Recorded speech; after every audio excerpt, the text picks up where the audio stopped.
Good morning. It's Frankie. I think this morning we'll talk about Kylen Shulte and Crystal Turner Beck.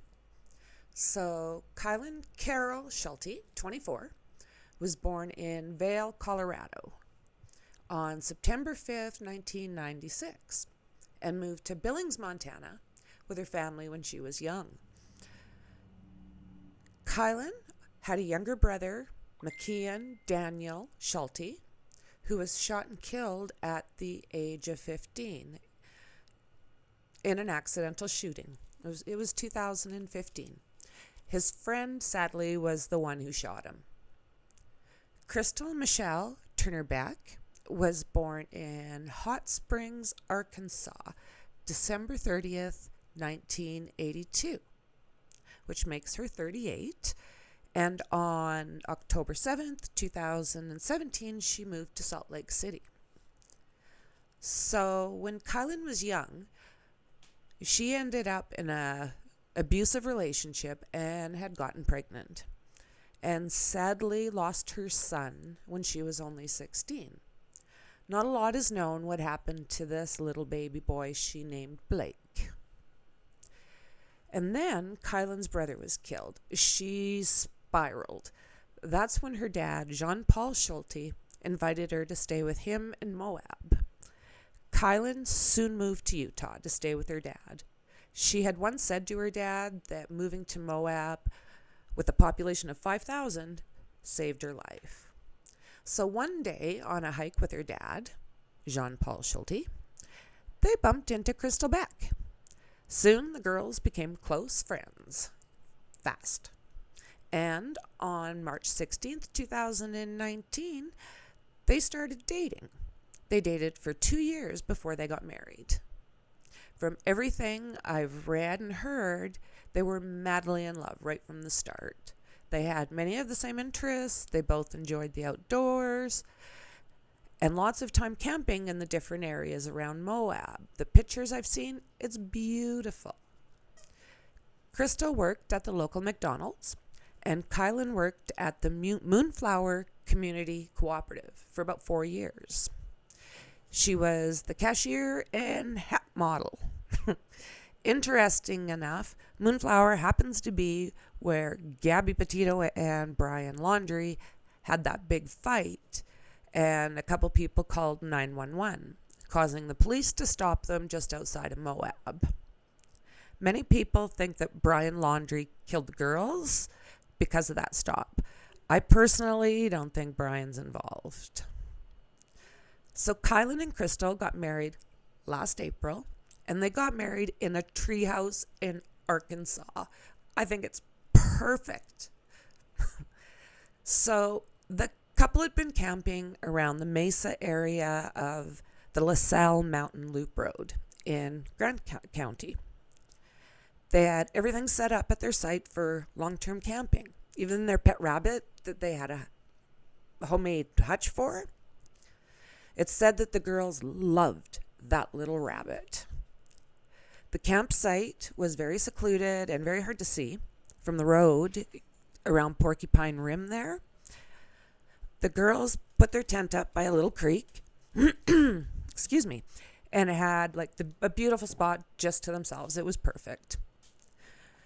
At the time, the girls had a 1987 Ford Econoline van that was registered to them both. And that was sitting in the parking lot. Excuse me. Got to give her a treat. So they had a 1987 Econoline van, and it was registered to them both, that was sitting at the McDonald's parking lot and, where Crystal worked. And also there was Crystal's pride and joy, her Harley. They also had a little silver Kia Sorento, and that's what they would use to drive back and forth from their campsite.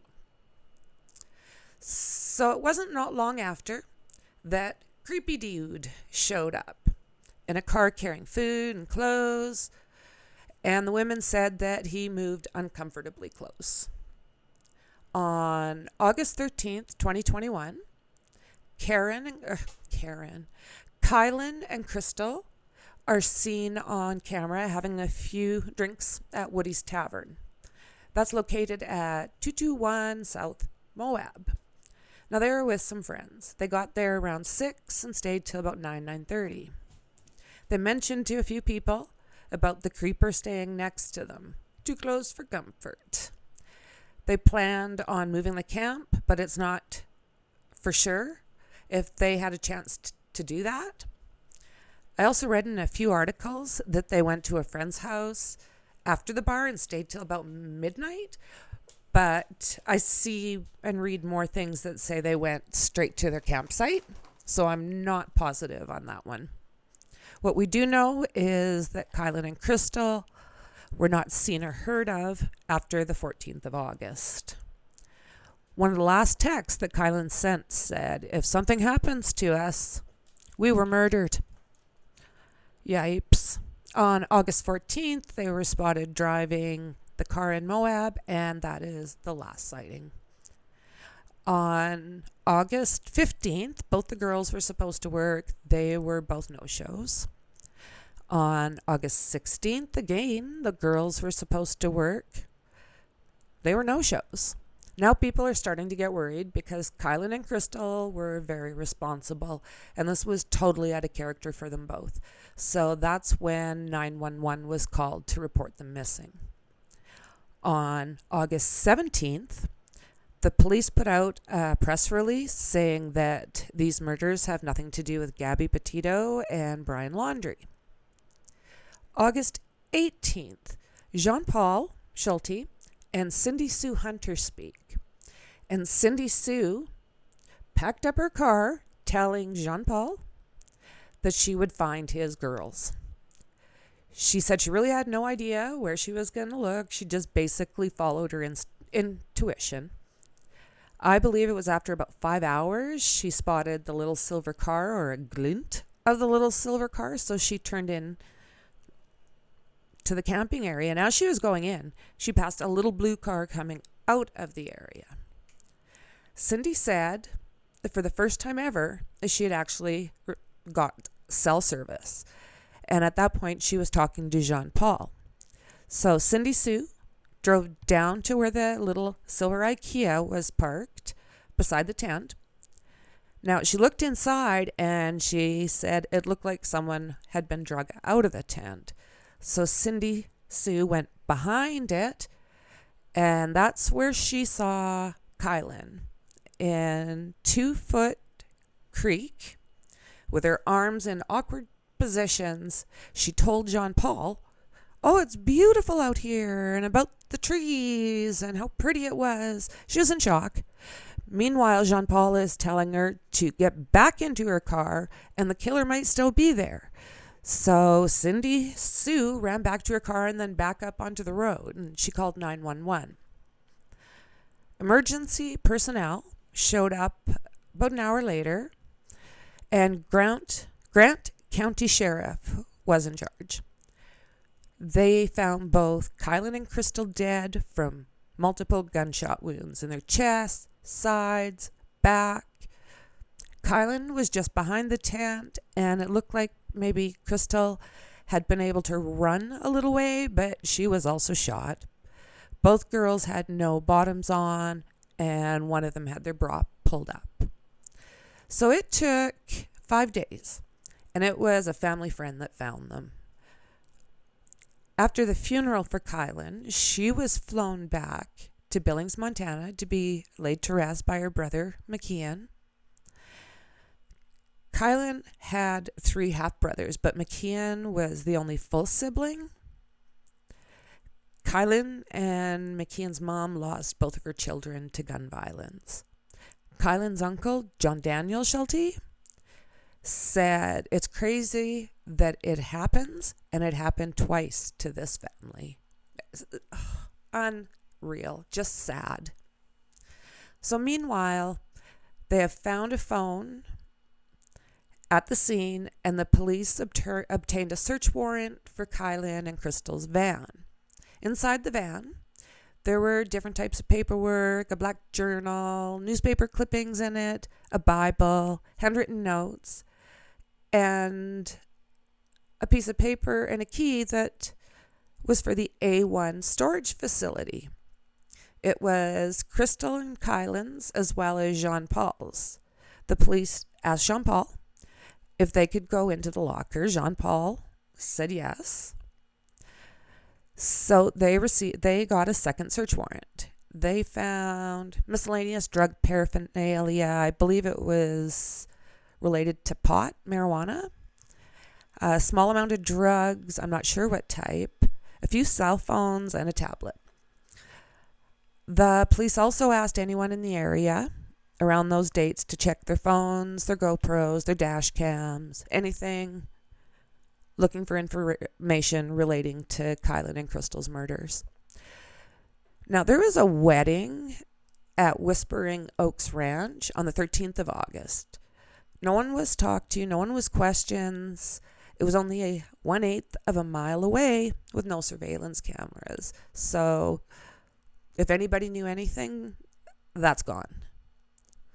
So Moab police did make a statement on Facebook, but most people didn't think that the police really made an effort to search. At one point, Jean Paul ripped a piece off the police for the way they handled the case. Jean Paul actually went to Moab and set up a tip box on a picnic table in Swanee City Park. He was there for about a month. He did get some good tips, about 40 of them, that he passed on to the police. Now, I'm not sure if this is fact, but I did read somewhere that someone had put a 9mm bullet on the picnic table, and that Jean Paul considered this as a threat, so he headed back to Billings. I wouldn't blame him. But I also read that the tips had just stopped coming in, and he went home. Kylen's aunt, Bridget Calvert, started up a Facebook page hoping to get some kind of leads. So there was renewed interest in Kylen and Crystal's murder when Gabby Petito went missing. She was found dead at the Spread Creek Dispersed Campground, not far from where Kylen and Crystal were found. On August 31st, there was a vigil for Kylen and Crystal at the Moonflower. They lit lanterns and candles, passed flowers around.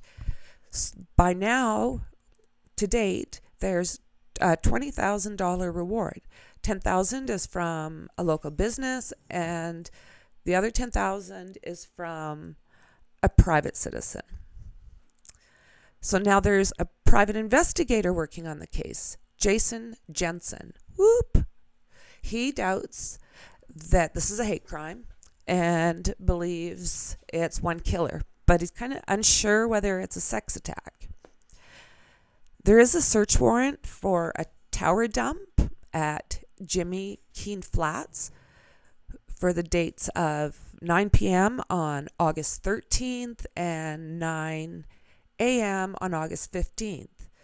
This should be able to cover the area, provide information within a 2-mile area from the actual crime scene. That Samsung phone at the campsite its owner has not been identified yet. So the police have said no one in custody, but he did put out a statement that everyone is safe. Well, this was Jean Paul Schulte's response. No one is safe here, not even the tourists. There's a goddamn rapist and murder running around loose. Well, true story. On a side note, in 1973, Ann Woodward was raped and murdered in Woody's Tavern. She was found by her husband, Leslie. They owned the bar. She was between 2 pool tables. She was beaten and raped, strangled with her own pants. She was 46 years old. The scene was described as chaotic. People coming and going and lots of lost evidence.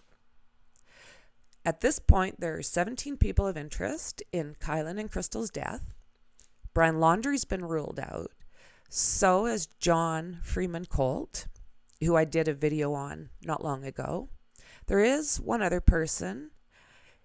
He's a manic depressive man from Moab, considered dangerous.